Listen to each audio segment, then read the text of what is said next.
Hey everybody, it's been like another week since I've done a video or been on here. Honestly, I learned a lot that first week when I did my first week of meal prep. Hi! Hello world with a full mouth of food. So I learned a lot. I learned that I don't enjoy eating the same exact thing every day. I learned that. And I also learned that neither does Hogan. He likes usual things. Like, he likes things he's used to, but he does not enjoy the same exact things every day. So we have to keep things varied. That's what I've learned. The foods that I made were good. I mean, they tasted good. Hi, Heather. Hi, Mom. But I did not find that there was much... It wasn't as satisfying as I thought it was going to be. So, I'm going to make smaller versions of the recipes that I do like. And I'm going to freeze some. I'm going to save some for later. I'm going to save some for days when I barely even feel like opening a container and emptying the food and eating it. So I'm going to make really easy stuff, like cheap food almost, that that I can just grab and have. That's what we've been doing with Hogan, with his food. So he will always have something to just go grab when he's hungry or thirsty. So why shouldn't I do that for myself as well? I'm kind of a snacker anyway. I do not really like meals. I've never really been the sit down and have dinner every day type person. I just never felt that it was satisfying to actually eat at the same exact time every day. I always was under the notion for myself that if I'm hungry, I'll eat. I didn't have to like set a timer for it to happen. But that's also a bad thing because then you don't know, honey. Then you don't know whether, if you have memory problems like I do from a brain injury, amnesia, then you don't know if you've actually eaten or not, or how much you've eaten, or if you should eat again soon. You know, like, I think I'm going to be keeping a cheat sheet on a dry erase board. So I can kind of put the initials of what I've eaten onto there and put a timestamp. And just have every day labeled. Not labeled. Have one place that represents one day of food. And every day I'll just cross out the, I'll wipe off the date and I'll replace it. That's easy enough for me. Plus it helps me figure out what day it is and what I should be doing that day. I set numerous alarms and stuff like that for these kind of things, but it gets kind of tedious and annoying, and you have to keep up with your own alarms and turn them off and back on, and you know what I mean. So I'm going to try to really make this much easier for myself. I do love having portions. It's been very helpful. I noticed that before I was portioning things, I wasn't eating enough, or I was overeating on something else that I probably shouldn't have too much of, like a meat, or I don't think there's such a thing as too many veggies, but there is if your gut doesn't digest as well as it should. It gets hard. It gets difficult to be comfortable. So, yes on the portion sizes. Very good thing. What I didn't like, same taste every day, same thing for each meal. I had a couple of choices for each meal, but they were all the same, technically. So I need to vary my recipes better. This week I made cinnamon peanut butter. I don't think I put anything else in it. brown sugar, protein balls. They're oat balls, so they're actually grain-free, gluten-free, sorry. And they're delicious.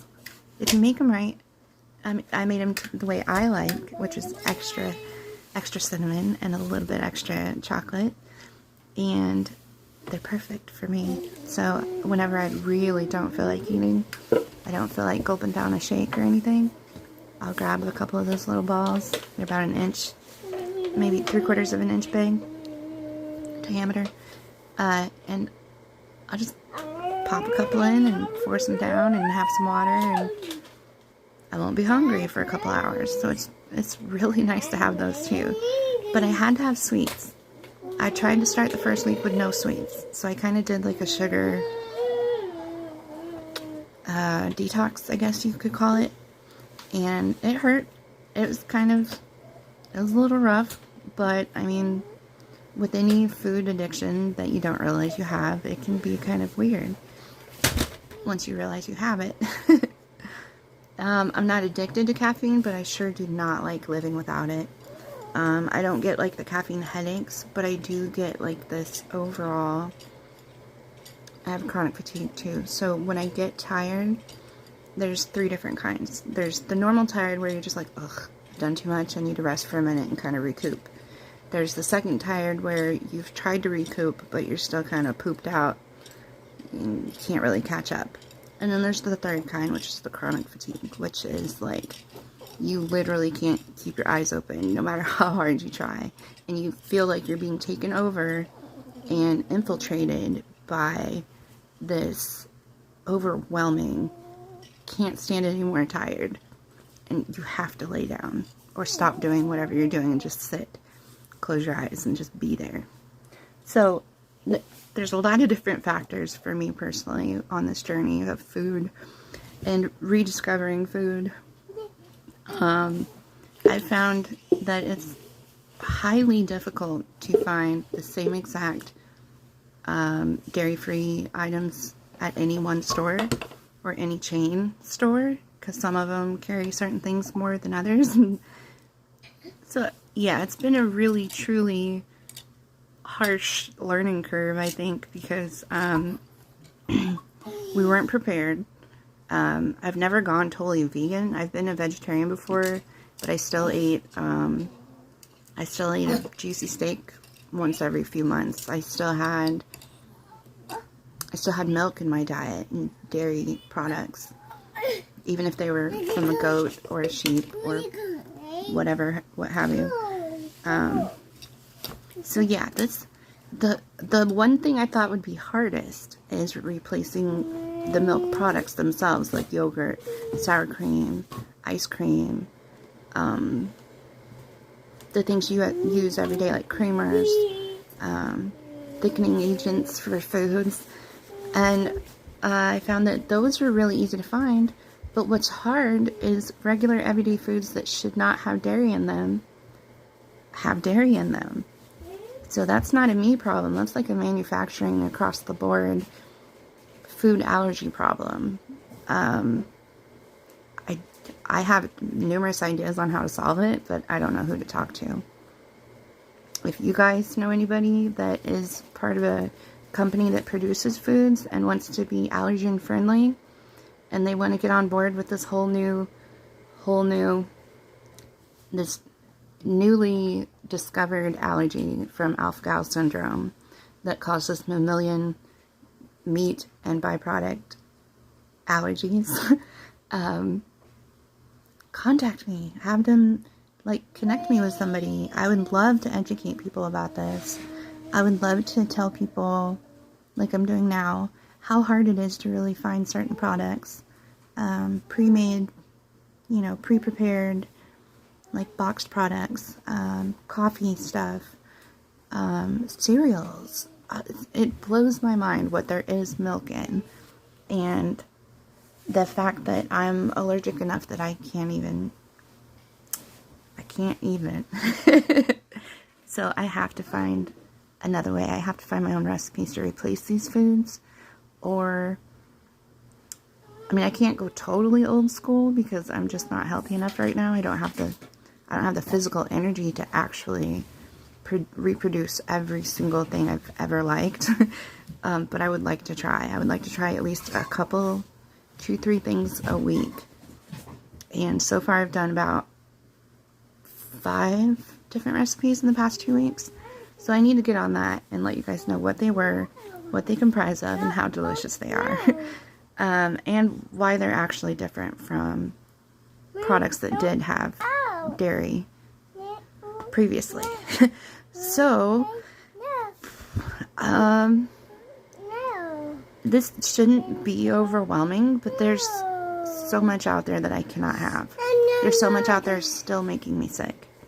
So I have to be hyper vigilant and super diligent about reading labels and understanding that when they say add their natural flavors, it could actually include something from a cow or whatever. So it's tough. We need to have clear, I wish we had clearer ingredient lists so that we knew if there's any allergen on any list, it should be on that box.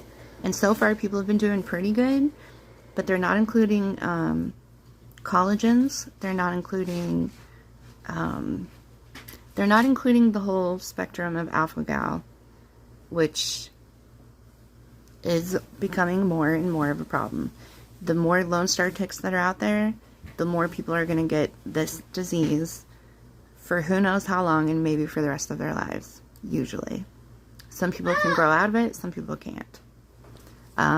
So it's serious. Like, this is serious as a peanut allergy. Like, most people assume and see things in films and stuff like that about, oh, well, all they did was touch someone who had a peanut earlier today and had an anaphylactic reaction. This is the same for me, except I don't blow up in my throat like I used to, and I don't, it's not as life-threatening as that, but it's close. It keeps me sick for over a week, where I should have gone to an ER, but I didn't because there's still COVID, and I just got my first vaccine shot. There's factors out there that I cannot control, y'all. But, yeah, I want to help make this a thing. I'm not trying to be a Karen. I'm not trying to be someone who's like, we have to bring attention to this. Oh my gosh, everybody. But it is important. It's a real thing, and it's getting bigger and worse every single summer, every single time Lone Star ticks have an outbreak, which is numerous times per year.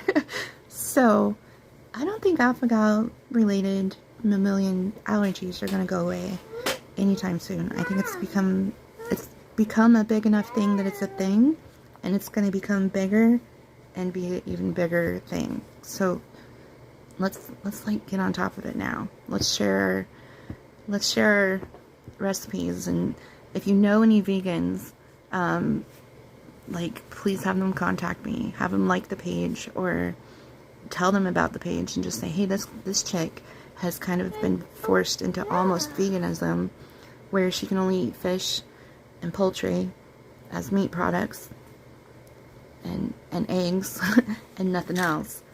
I mean, it's really a trip. But that's why I'm here doing this, because I've only seen one other person talk about it, and he actually is someone who loves barbecuing, which is another one of my secret passions that nobody knows about besides my dad, who just passed away, and my husband. And he was talking about it because he has it from being outdoors all the time, not from hunting, but just being outdoors all the time, barbecuing more often than once a week. Like, and he got it, and his is pretty bad too. He can still eat bacon though, and some pork products, so right on for him. But that's literally the only other person I've heard talking about it, and it's only one video that he mentions it in, and it's only because it affects his life so much that he had to stop cooking beef. And people were asking him, why aren't you doing beef tips? Why aren't you doing ribs? Why aren't you, so he had to give them an answer. But for me, it's like, let's talk about it. Let's talk about our food. Let's talk about what we're doing. Let's talk about why we buy the stuff we buy. It's mostly convenience and price, right? Well, I have to choose a different path and figure out, oh, honey, you look tired. I have to figure out how to live without all this stuff. So, I've been busy. Life's been happening. My husband's work is a little chaotic right now because they lost one of their cooks. And him being a chef, he feels responsible for feeding the whole world. So, between taking on more hours and doing more stuff at home and getting stuff ready for winter and doing that whole thing, plus we're decluttering the whole house and sorting everything that we own so we can say goodbye to some stuff and hello for some room for new stuff. Mostly for him. And a business venture that we're turning a hobby into. Oh boy, we're turning a hobby into a business pretty soon. So you'll hear about that. It's an RC thing. If you like RCs, look up LOTO area RC group. That's what it's called. There is not one on this side of the lake. There's not one in this part of Missouri. So we're making that happen as well. Anyway, peace, you guys. I'm gonna give this guy perhaps a snuggle. We'll watch a movie, have some chill time. Love you. Love all you. Thank you for watching. Thanks for listening to me ramble once again. And I hope you have a wonderful day and a beautiful Halloween. I love Halloween. Enjoy. Be safe. Bye.